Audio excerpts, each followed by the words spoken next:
नमस्कार, प्रणाम। मैं हूं शरद द्विवेदी और हमारी विशेष प्रस्तुति है प्रभु आनंददाता। बहुत स्वागत है आपका इसमें। और फिर एक विमर्श का बिंदु, नवरात्रि का 6वां दिन।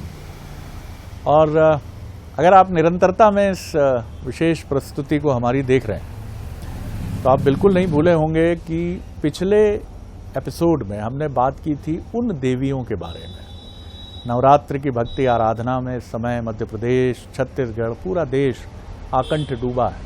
शक्ति जो पीठ है वहाँ पर तो बात ही क्या कहना।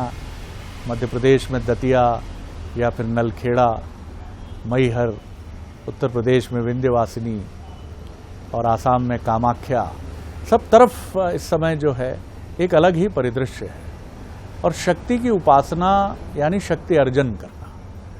तो हमने बात की थी कुछ उन देवियों के संदर्भ में जिनकी पूजा उपासना की पद्धतियाँ तो हैं, लेकिन हम शायद उनसे जुड़ी गाथाओं से बहुत सुपरिचित नहीं हैं। तो ऐसी देवियों में हमने कुछ गाथाएं जो सुननी चाहिए। बमलेश्वरी देवी एक बहुत विख्यात नाम है, लेकिन उनसे जुड़ी गाथा जो उज्जैनी से जुड़ती है, विक्रमादित्य से जुड़ती है, वो हम नहीं जानते। फिर हम आगे बढ़े तो मंगल चंडी देवी की बात उठी और जो बहुत सुंदर श्लोक है देवी आख्यान का जो मंगल चंडी से जुड़ता है, उसके बारे में हमारी जानकारी नहीं थी। और फिर हम बात कर रहे थे मनसा देवी पर। आज क्योंकि उस पर हम सिर्फ उसको स्पर्श करके उस विषय को आगे बढ़ना संभव नहीं था, तो आज हम मनसा देवी पर बात करेंगे। और हमारे साथ हैं विषय विशेषज्ञ, भगवत गीता के अध्येता, मानस के बहुत ही मर्मज्ञ प्रोफेसर सुरेंद्र बिहारी गोस्वामी। प्रणाम करता हूं। मनसा देवी जी पर चर्चा हमारी जारी थी। मन से संबंध क्या है, वृत्तांत क्या है, कथा। मैया के प्रकाट के साथ ये बहुत सुस्पष्ट हो गया था कि वो मन की जान लेते हैं। देखिए, मनसा देवी की आराधना का फल ये होता है कि आप विषय से मुक्त हो जाते हैं। विष आप पर असर नहीं करता। स्थूल शब्दों में समझिए। तो विष जो है वो खाली वो विष नहीं है जिसके पीने से या जिसके काटने से आप आहत हो जाते हैं। विषय विष भी आप पर असर नहीं करता, क्योंकि मैया आपके मन को निर्मल कर देती है। उसके पीछे पृष्ठभूमि में मूल कारण ये है कि मैया ने कृष्ण की और शिव की आकंठ आराधना की है। इतनी आराधना की मैया ने कि जब परमात्मा प्रकट हुए कृष्ण और मैया को प्रत्यक्ष दर्शन प्रदान किया तो मैया का जो शरीर है वो जर्जर हो गया था। तो मैया का नाम जरदकारु भी हो गया। उनका नाम जरदकारु भी हो गया उस कारण। तो परमात्मा ने अपने तेज से, अपने प्रताप से मैया को स्वस्थ किया और मैया को निर्मल वरदान प्रदान करते हुए कि तुम सदा पूजनी रहोगी, और स्वयं उनका पूजन किया है। मनसा देवी कश्यप की मानस पुत्री रही। ऋषि कश्यप ने उनका विवाह जो है परम तपोनिष्ठ जरदकारु से कराई थी।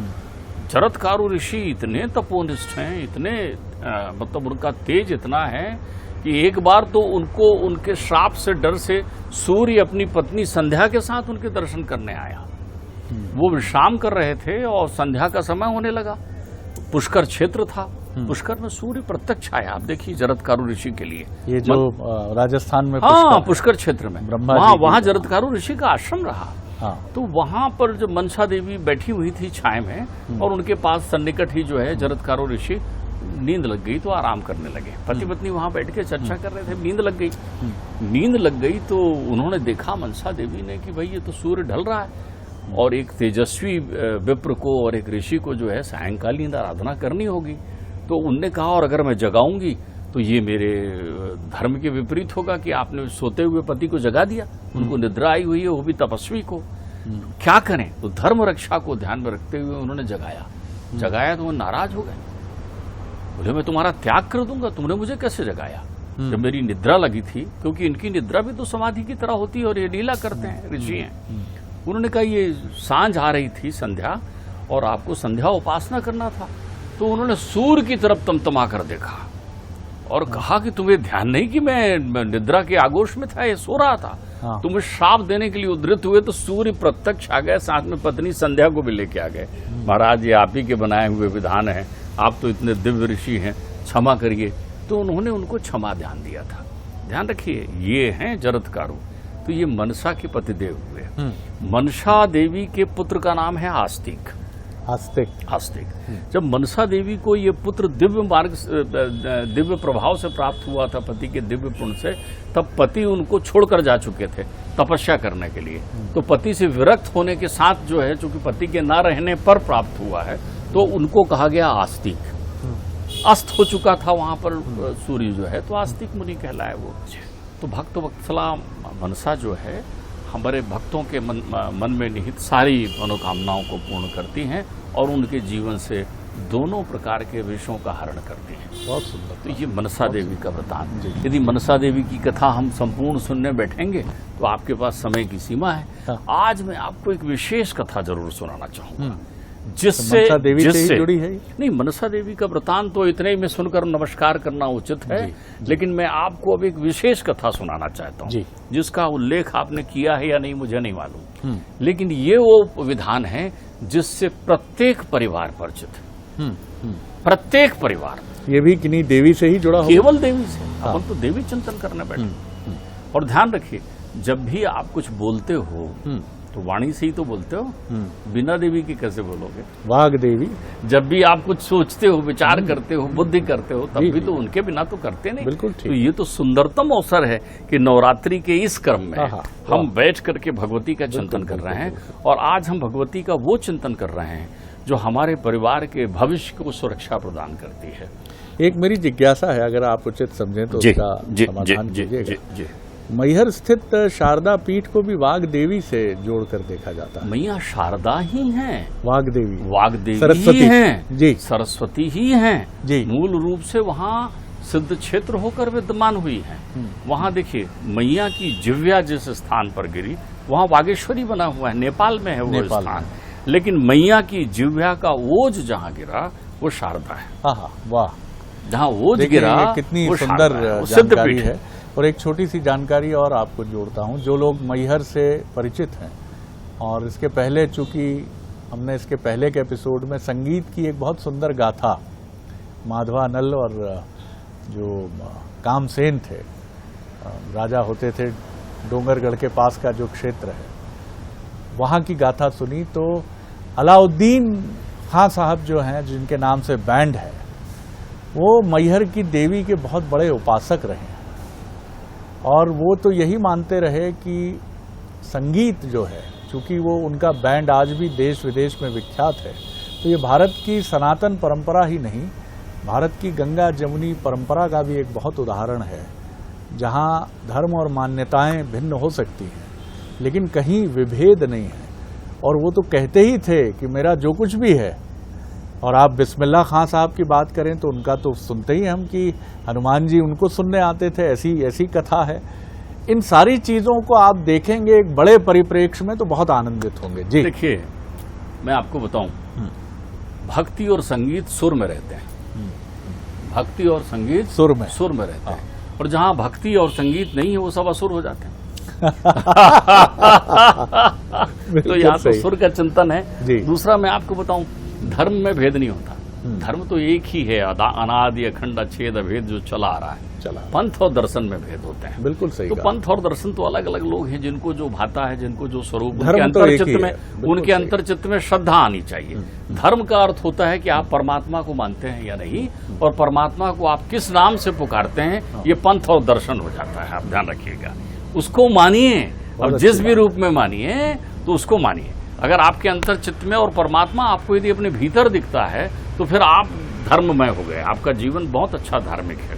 अब आप उसको पुकारने के लिए किन शब्दों का उपयोग करते हैं, तो ये वही मैहर है। आपने बीच में चूंकि विषयांतर कर दिया, जहाँ आला उदल आज भी बैठते हैं ना, जाओ मिलो उनसे, जाकर देखो, दिखते हैं लोगों को, घूमते फिरते भ्रमण करते हैं। सबसे पहला पुष्प कहा जाता है, मान्यता है कि उनकी तरफ से ही चढ़ता है। देखिए, आप एक बात समझ लीजिए, जहां विज्ञान की सीमा समाप्त होती है वहां अध्यात्म शुरू होता है। और हमारी पंचकोशी यात्रा में तो विज्ञानमय कोश माना गया है, अर्थात परमात्मा विज्ञान है। जी जी। तो इसलिए वो विज्ञानमय कोश हैं। तो अब हम विज्ञान में भी पहुंचते हैं, और विज्ञान में हम चिकित्सकों के पास पहुंचते हैं। जैसी खुशखबरी आती है कि किसी गृहस्थ के यहाँ पुत्र उत्पन्न हुआ है, तो तो चाहे वो अस्पताल में उत्पन्न हुआ हो या घर में उत्पन्न हुआ हो। हमारी सनातन संस्कृति में जैसे ही छठवां दिन आता है षष्ठी करने के लिए, कि आज भैया छठी है, बोलचाल की भाषा में कहते हैं, षष्ठी देवी का पूजन करने के लिए सारे लोग उद्धृत हो जाते हैं। वो एक संस्कार है बालक के लिए, वो करना ही है उनको। अब आप किसी से पूछो कि षष्ठी देवी कौन है, तो एक है कि मैया हैं, बच्चे उन्हीं के भरोसे रहते हैं। अबोध बच्चों को कौन देखती है, कब कौन बच्चा कहाँ से गिर जाए, कब कौन बच्चा किधर चला जाए, इनकी रक्षा कौन करती है। बच्चा जो आया वो बोल नहीं पा रहा है, वाणी नहीं है उसकी, वो कैसे आपको अनुभूत कराता है कि मुझे भूख लगी है, प्यास लगी है। उसको हम नाम दे देते हैं, ममत्व है, माँ को मालूम हो जाता है कि बेटा क्यों रो रहा है। तो माँ में जो ये ममत्व है वो भी षष्ठी देवी का है। ध्यान रखिए, प्रकृति के छठवें अंश से, श्रीमद् देवी भागवत पुराण के अनुसार प्रकृति के छठवें अंश से मैया षष्ठी प्रकट हुई है। और ये बच्चों की रक्षा सबसे प्राथमिकता है इनकी। बालक जहां भी होता है षष्ठी मैया वहां होती है। बालक जहां भी होता है उनकी गोद में होता है। अपनी संसार की माँ की गोद से वो अलग हो सकता है, लेकिन षष्ठी मैया उसको अपनी गोद से नहीं हटने देती। वो आई ही संसार में है बालकों के कल्याण के लिए, संतान के कल्याण के लिए, बालक का अर्थ ये हुआ। तो षष्ठी मैया प्रकृति के छठवें अंश से अवतरित हुई। षष्ठी मैया को विष्णु माया भी कहा जाता है। षष्ठी मैया का एक नाम विष्णु माया भी है। षष्ठी मैया का एक नाम बालदा भी है। बालदा, क्योंकि बच्चों के लिए है वो, इसलिए बालदा कहा जाता है षष्ठी मैया को।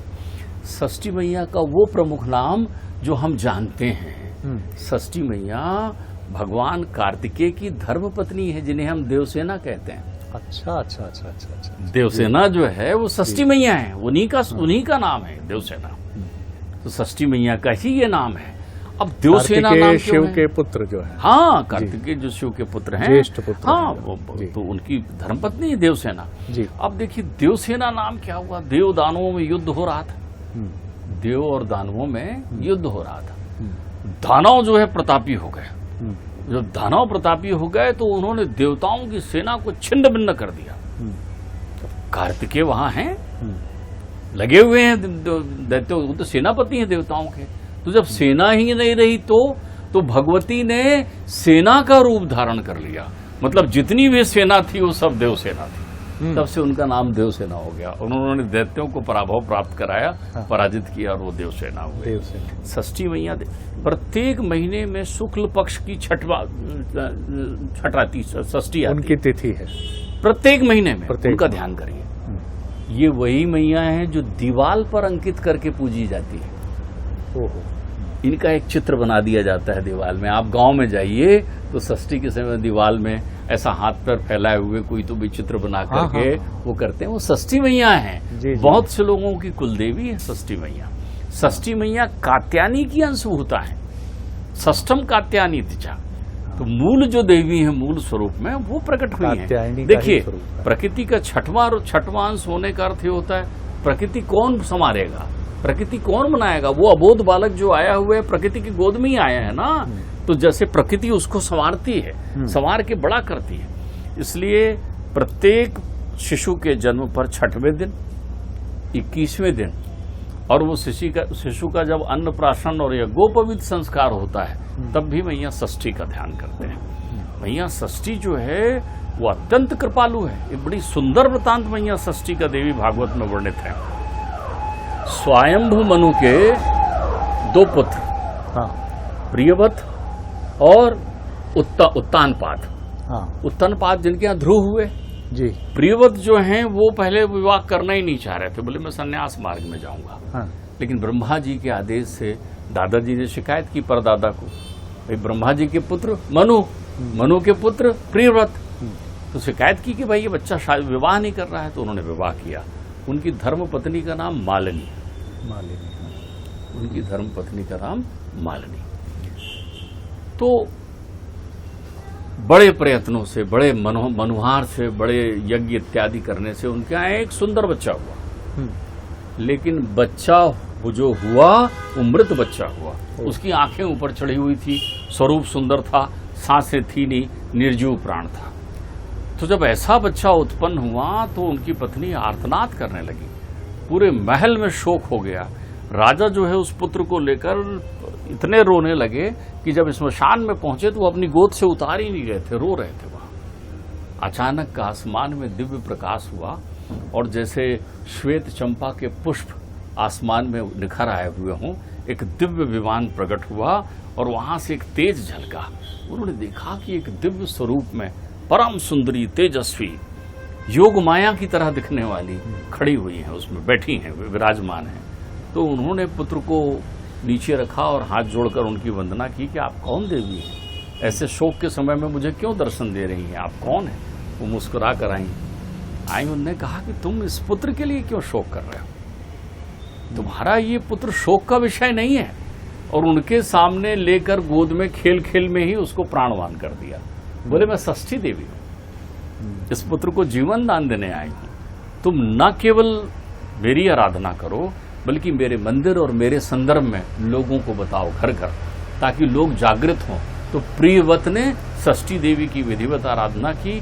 इसके परिणाम स्वरूप प्रियव्रत के वंश के पुत्र जो हैं, उत्तम, तामस, रैवत इत्यादि, वो सब मनु हुए मैया के आशीर्वाद से। तो हमारे परिवार में यदि हम शांति चाहते हैं, सुरक्षा चाहते हैं, कल्याण चाहते हैं, तो मैया षष्ठी की आराधना करें। क्योंकि मैया षष्ठी की यदि बहुत सहज है मैया षष्ठी की आराधना। भगवती के जो सुंदर स्वरूप हैं, भगवती का बीज मंत्र है ओम ह्रीं षष्ठी देव्ये स्वाहा, देवी भागवत में लिखा हुआ है। देवी भागवत। यदि इस प्रकार के मंत्र को अभिमंत्रित आप जाप करते हैं, मैं आपको कोई धार्मिक या आध्यात्मिक बनाने की प्रक्रिया में नहीं हूँ। आप तो अंतर्मन से कह दीजिए कि हे षष्ठी मैया, हम प्रणाम करते हैं, मुझे, मेरे परिवार को, मेरे परिवेश को, मेरे प्रकृति को, मेरे समाज को, मेरे देश को सुरक्षित रखो। तो षष्ठी मैया संपूर्ण सचराचर से इसकी सुरक्षा करती है। आप एक बात समझिए, जिनके परिवार में कन्या है ना, जिनके परिवार में कन्या है, उनको तपों का फल तो मिल ही चुका है। क्योंकि जब बहुत कोटिशा तप होता है तब कन्या का जन्म होता है। तो कन्या अगर जिनके परिवार में है, हमारे यहाँ कन्या पूजन किस प्रथा को बताता है? हमारे यहाँ कन्या पूजन का अर्थ ही है, भगवती की चरण देखिए आप कन्या में, वो आई है तुम्हारे यहाँ। जिस परिवार में छम छम पायल बजाती हुई बच्चियां दौड़े, तो समझ लेना पूरे परिवार, कुल, पितर और जन्म जन्मांतर को पावन कर रही है वो। आप पर देवी कृपा हो रही है या नहीं? श्रीमद् देवी भागवत इसका बड़ा सूत्र अच्छा बताती है जी, कि जब किसी कन्या को, चाहे छोटी बच्ची चाहे बड़ी बच्ची जी, बहू बेटियों को आप दृष्टिपात करते हैं और आपके अंतर चित्त में एक सुखद अनुभूति होती है श्रद्धा की, तो समझ लेना भगवती की कृपा हो गई है। और यदि आपकी दृष्टि दूषित होती है, मन में वैर या द्वेष उत्पन्न होता है, तो समझ लेना अभी वो कृपा बहुत दूर है। आपने जो बात कही, काफी वर्ष पहले मनसा देवी के मंदिर का ही वृत्तांत है। वहाँ के एक साधु, जिससे उसके प्रत्यक्ष विवरण से हम भी जुड़े रहे किसी न किसी कारण से, तो उनसे पूछा गया कि बहुत दिव्य विभूति रहे हो, और वो किसी बिल्कुल एकदम जिसका जन्म बालिका का अभी हुआ ही हुआ है और उसके माता पिता माँ का आशीर्वाद आकांक्षा लिए मंदिर आए हैं, उसको भी वो माता कहते थे जिसका जन्म अभी हुआ ही हुआ है। और कोई किशोरावस्था की दहलीज पर खड़ी बालिका हो, या 5 वर्ष की बालिका हो, या 25 वर्ष की युवा महिला हो, या 90 वर्ष की, 100 वर्ष की वृद्ध महिला हो, सबके लिए उनके पास एक ही शब्द था, माता। हाँ माँ, हाँ माँ। बड़ी श्रद्धा से वो चरणों की तरफ निगाह डालकर फिर धीरे से मुख की तरफ दृष्टिपात करते थे। हम में से किसी ने पूछ लिया उनसे कि महाराज ये बताइए कि इन सबको आप माता कहते हैं? उन्होंने कहा, जगत में यही वो शब्द है जो किसी कलुषित विचार को मन में रंच मात्र के लिए भी प्रवेश नहीं करने देता है। इसीलिए एक साधु हृदय व्यक्तित्व को तो स्त्री का रूप माता के रूप में ही देखना चाहिए। इसलिए मैं इसी रूप में इसको देखने की कोशिश करता हूं, इसका अभ्यास कर रहा हूं। ये सनातन परंपरा के वो अद्भुत मंत्र हैं। आप देखिए इस शब्द को, माता, माँ। एक बार खुद गोस्वामी जी ने कहा था कि कौन है जो विकार लेकर आता है माता के समक्ष? माता तो विकारों को हटाने वाली है, और हम भी अपने विकार छोड़ कर आते हैं। किसी के मुंह में अगर पान है तो वो जल्दी से देखता है कि माँ आ रही हैं, उम्र दराज हैं, तो जल्दी से पान का बीड़ा थूक देता है, प्रणाम करता, माँ बस ऐसे ही खा लिया था, आज तो ये हो गया। तो ये माँ के प्रति हम सबका स्नेह है और इसको बनाए रखिए, क्योंकि इसका हमने कहा था कि एक लौकिक बैंक है, एक पारलौकिक बैंक है। खाता दोनों में आपका जीवंत रहे सर, ये बहुत जरूरी है। बहुत धन्यवाद करता हूँ आपको, प्रणाम करता हूँ आपको भी, और एक और वृत्तांत पर 7वें दिन के हम चर्चा करेंगे अगले एपिसोड में। नमस्कार।